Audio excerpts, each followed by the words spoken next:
Ele estudou a Grande Depressão, né? E deve ter seguido a linha monetarista. Mas ele não deu uma olhadinha antes? Acredito que não. Ou se deu, não acreditou. As pessoas são todas por maldade. Porque qual o presidente de Banco Central que não vai querer intervir numa hora dessa? As pessoas vão começar a dizer, pô, esse cara não faz nada, ele está lá ganhando nosso dinheiro à toa. Ele tem que fazer alguma coisa. As pessoas acreditam que o governo vai salvar a economia. Um pessoal desse não vem a público dizer, vem esclarecer, olha, eu estou tomando essas medidas por isso, por não intervir, que vai dar essa condição para o país se reerguer novamente. Não precisa Politicamente não dura o tempo de a coisa resolver. Eu ia falar que o Harding, se não me engano, é tipo o pior presidente dos Estados Unidos. Tem ele até como um cara assim, meio abobalhado. Meio, Ele é tido como o pior presidente. É tido como a... O Harding, de 1920. O Harding é aquele que não fez nada na crise. Inclusive, apresentam ele como se fosse um cara bobo, abobalhado, pateta.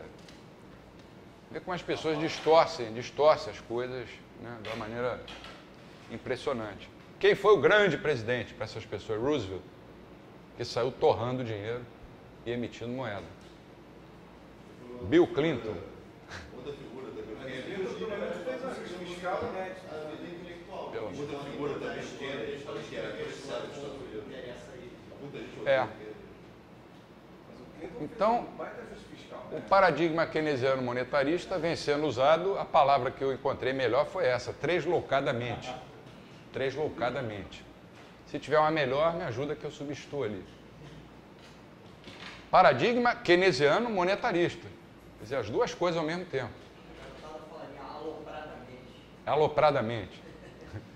Fala-se em ampliação do limite para a relação dívida interna PIB nos Estados Unidos. Né? Teve toda aquela discussão de 2 meses atrás. Estimula-se rodadas sucessivas de quantitative easing. Ativa-se impostos sobre operações financeiras. Mas o setor real da economia não reage conforme os economistas do governo acham que devia reagir.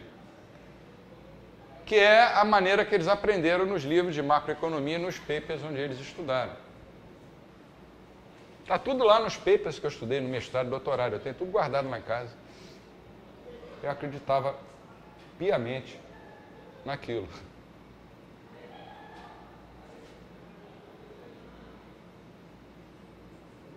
Então, o paradigma que vem reinando na teoria econômica há muitos anos está sendo, para usar a linguagem do Popper, falsificado pelos fatos.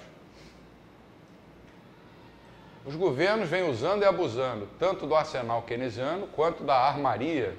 Agora usei uma expressão portuguesa, né, em homenagem ao professor André, armaria monetarista, em tentativas desesperadas para vencer a crise. Mas a frustração quanto aos resultados dessas políticas, no que diz respeito à recuperação das economias, a frustração todos os dias você vê, é patente, evidente, transparente. Os economistas parecem que estão impotentes para resolverem esses problemas. Não só os economistas, os governos. Os foguetes keynesianos e monetaristas vêm sendo disparados em larga escala. Os governos têm aumentado gastos, aí são keynesianos. Os bancos centrais têm julgado liquidez nas economias, como o Friedman e os monetaristas sempre disseram. Tudo isso regado a taxas de juros próximas de zero. Você pega o manual de macroeconomia, você vê isso, a economia vai arrebentar de crescimento, de tanto crescer. No entanto, não está saindo do... Antecedentes das crises de 29 e de 2008. Aqui só alguns comentários. Bom, com relação à crise de 1929, o que nós tivemos foi 2 presidentes, Coolidge e, se não me engano, Hoover. Coolidge é um deles, e o outro acho que é Hoover, que promoveram uma farra monetária e fiscal. A economia americana cresceu, mais alocações de recursos, né? Alocações ruins, erradas de recursos foram feitas. e isso descoordenou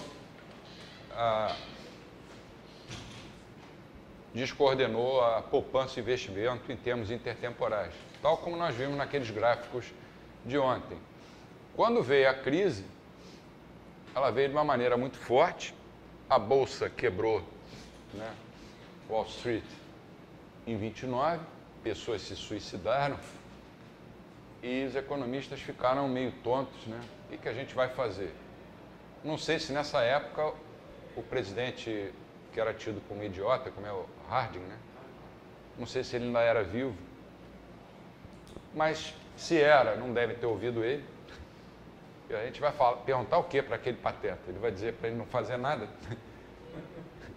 Então a coisa foi piorando e deu no que deu.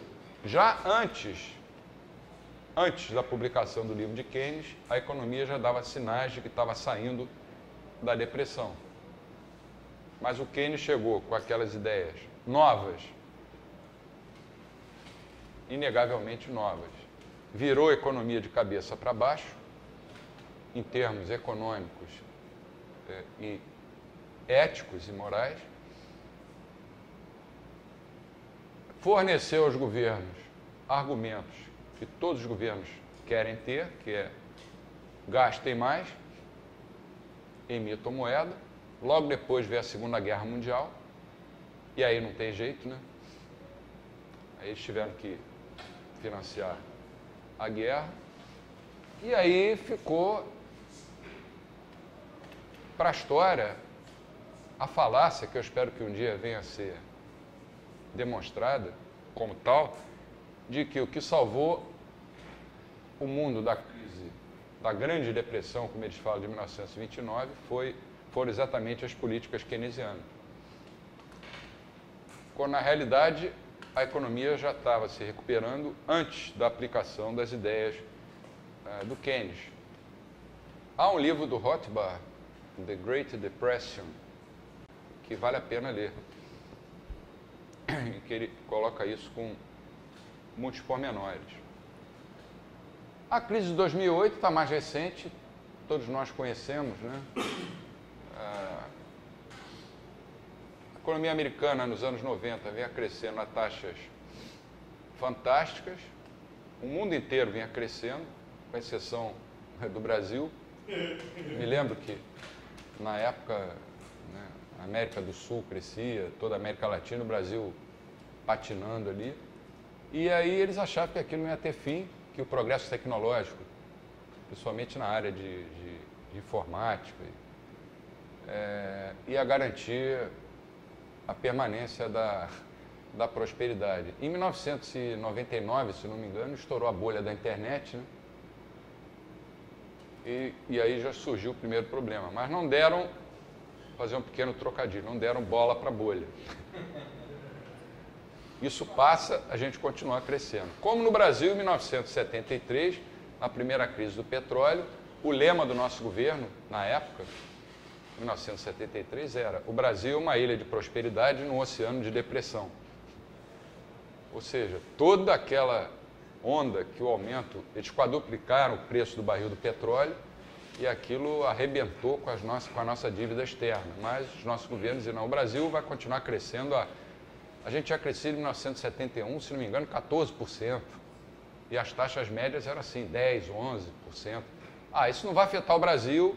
A gente sempre acha isso, principalmente quando a gente está no governo. E a gente só foi apertar o cinto mesmo para valer a partir de 1980. Mesmo assim, um aperto de cinto que não era no último furo, era no penúltimo furo, mesmo sendo o ministro da Economia, o Delfim, o que pressupõe que devia ser no último furo, dado o tamanho da barriga dele. O governo americano, como todos vocês sabem, resolveu estimular todo mundo a comprar casa própria. Tivesse ou não dinheiro, ele te estimulava a tomar um empréstimo. Se você não pagasse o empréstimo, o governo dos Estados Unidos pagava para você, através de duas empresas que eram semi-estatais, semi-privadas, ele garantia que os inadimplentes não seriam inadimplentes. Garantia aos bancos, né? Se você não pagasse lá o teu empréstimo, o banco ia receber. Ó, se põe no lugar de um banqueiro. Qual a tua atividade? Pô, emprestar. O governo chega para você e fala, empresta porque se os caras não te pagarem, eu te dou o dinheiro. Você vai mais a emprestar. Os bancos erraram? Claro que erraram, mas erraram estimulados pelo Fed. O grau de alavancagem lá, em alguns casos, chegou a 30%, a 40%. Não é possível você ter um patrimônio de, sei lá, de 10 e emprestar 30, 40. Um dia esse negócio vai se manifestar. E aí começaram a surgir problemas no mercado de hipotecas. E do mercado de hipotecas ele se alastrou para outros setores da economia. Quando chegou em setembro de 2008, todo mundo lembra, a bolha estourou e o governo americano tomou imediatamente medidas para combater aquela situação. Ainda estava no final do governo Bush, né? O Bush aprovou um pacote, não me lembro disso, acho que de 700 bilhões de dólares. E logo depois entrou o salvador do mundo, o Obama, e aprovou uma série de pacotes. Enquanto isso, o Banco Central emitindo dinheiro. Agora, como a gente vai ver nos gráficos depois, já em 2002, 2003, 2004, até mais ou menos 2005, o Banco Central já praticava taxas de juros muito abaixo das taxas de juros recomendáveis, até pelos padrões da mainstream. Elas deveriam estar mais ou menos em 4,5%, 5%, ele estava com juros de 2%, em torno disso. Era o que eles falavam que era New Economy, coisa assim, É, New Economy. New Economy. Isso, com certeza, foi o que detonou a crise. A economia já não estava bem, já tinha tido uma bolha da internet. Veio o Banco Central, começa a, primeiro, garantir aos bancos que eles podiam continuar emprestando, que se os caras não pagassem, eles iam receber os empréstimos. E depois mantendo as taxas de juros baixas para, keynesianamente, fazer a economia crescer. É claro que o resultado, o Mises já sabia desde 1912. O resultado apareceu em 2008. E quais foram os remédios adotados